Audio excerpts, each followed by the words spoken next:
కర్ణాటకలో కాంగ్రెస్ విజయంతో పాలమూరులో పార్టీ శ్రేణులు సంబరాలు చేసుకున్నారు. కర్ణాటకలో దశాబ్ద కాలం తర్వాత కాంగ్రెస్ పాక వేసింది. ప్రధానంగా బీజేపీ ప్రభుత్వం అసమర్థ పాలనతో విసిగిపోయిన కర్ణాటక ప్రజలు మార్పు కోరుకున్నారని స్పష్టంగా అర్థమవుతుంది. ఇదే ఉత్సాహంతో తెలంగాణలోనూ పాక వేస్తామంటున్న కాంగ్రెస్ పార్టీ సీనియర్ నాయకులు ఓబేదుల్లా కొత్వాలతో మా పాలమూరు ప్రతినిధి ప్రదీప్ ఫేస్ టు ఫేస్. కర్ణాటకలో కాంగ్రెస్ విజయదుందుబి మోగిస్తుందని చెప్పొచ్చు. అయితే 224 సీట్లకు గాను ఇప్పటికే 140 సీట్లలో మెజార్టీ సాధించింది. అయితే ఈ నేపథ్యంలోనే దక్షిణాదిలో గత దశాబ్ద కాలం తర్వాత కాంగ్రెస్ పాగా వేసిందని చెప్పొచ్చు. అయితే ఇదే విషయమే మరిన్ని విషయాలు కాంగ్రెస్ కర్ణాటకలో ప్రచారం చేసిన టీపీసీసీ ఉపాధ్యక్షులు ఓబేదుల్లా కొత్వాల్ గారు మనతో ఉన్నారు. వారిని అడిగి మరిన్ని విషయాలు తెలుసుకుందాం. సార్ చెప్పండి, కర్ణాటకలో ప్రధానంగా కాంగ్రెస్ పార్టీ విజయం గెలవడానికి ఏం వ్యూహాలు రచించారు? అన్ని వ్యూహాల కన్నా ఎక్కువ ఈరోజు భారత సమాజం మొత్తం కూడా కాంగ్రెస్ పార్టీ చూస్తుంది. కర్ణాటకలో గతంలో కాంగ్రెస్ పార్టీ పాలించినప్పుడు గతంలో ఇచ్చిన హామీలను నెరవేర్చింది. ఈరోజు ఎన్నికల్లో ఓ మేనిఫెస్టో క్లారిటీగా ఇచ్చినారు. 5 అంశాలతో కూడిన ఒక గ్యారంటీ కార్డు ఒకటి ఇచ్చినాం.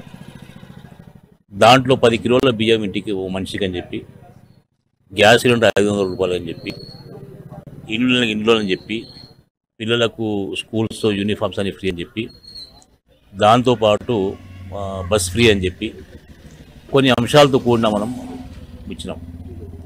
నేను ఏఐసిసి అబ్జర్వర్గా సిరిగుప్ప కాన్స్టిట్యూన్సీలో ఉన్నా 11 రోజులు. బళ్ళారి కాన్స్టిట్యూన్సీ సంబంధించి హైదరాబాద్ కర్ణాటకకు సంబంధించిన ఆ ప్రాంతం ఎన్నికలకు పోయినప్పుడు ఆ వాతావరణం ఏంటంటే ప్రతి ఒక్కరు వాళ్ళ చిన్న పెద్ద తేడా లేకుండా, కులాల మతాలకు తేడా లేకుండా పెద్ద ఎత్తున కాంగ్రెస్ పార్టీ వైపు మొగ్గు చూపించారు.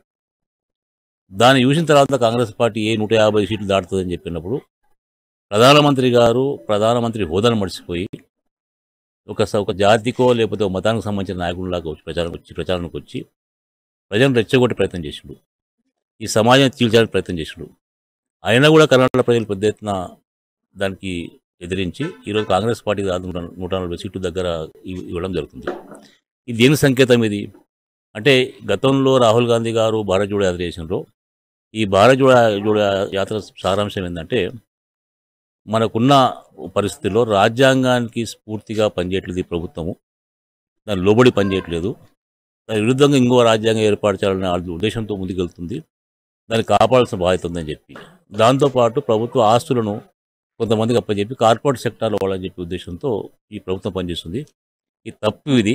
దాని కొరకు భారత్ జోడో యాత్ర చేస్తే బాగుంటుందని చెప్పి ఆయన కాంగ్రెస్ పార్టీ నాయకుడే తప్ప యాత్ర కాంగ్రెస్ పార్టీ స్పాన్సర్ చేయలేదు.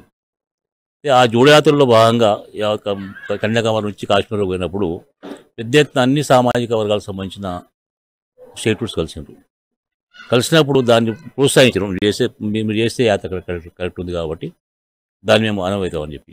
కర్ణాటక ఎలక్షన్స్ కూడా నేను అనుకోవడము ఒక కాంగ్రెస్ పార్టీ కార్యకర్తగా, ఈ దేశ పౌరునిగా, రాజ్యాంగాన్ని నమ్మే వ్యక్తిగా నేను అనుకుంటున్నా ఆ సందేశం పెద్ద ఎత్తున పోయిందని చెప్పి. దాంతోపాటు కాంగ్రెస్ పార్టీకి ఒక లక్షణం ఉంది, ఆ సిద్ధాంతం అని చెప్పొచ్చు. ప్రజల ఆకాంక్ష మేరకు పనిచేసే పార్టీగా, దాంతోపాటు సంక్షేమ అభివృద్ధిని తీసుకుపోయే పార్టీగా ప్రజలకు నమ్మకం ఉంది. ఆ నమ్మకం మధ్య సడగలింది. ఇప్పుడు మరోసారి ప్రజలు జాగృతి కాబట్టి అదే విజయం అనుకుంటున్నాం. దానికి తోడు రేపు జరగబోయే ఎన్ని ఎన్నికలైనా సరే, తెలంగాణ కానీ, ఛత్తీస్గఢ్ కానీ, రాజస్థాన్ కానీ, మధ్యప్రదేశ్ ఎన్నికలు ఉన్నాయి ఈ సంవత్సరంలో. తర్వాత 2024లో పార్లమెంట్ ఎలక్షన్స్ ఉన్నాయి. కాబట్టి నేను అనుకోవడం భారతదేశంలో మరోసారి ప్రజలు కాంగ్రెస్ పార్టీ వైపు చూస్తున్నారని అనుకుంటున్నాను. తప్పక ఈ విజయం అనేది ఒక లౌకికవాదుల విజయము. ఈ విజయం అనేది ఈ సమాజాన్ని కాపాడే వ్యక్తుల విజయము.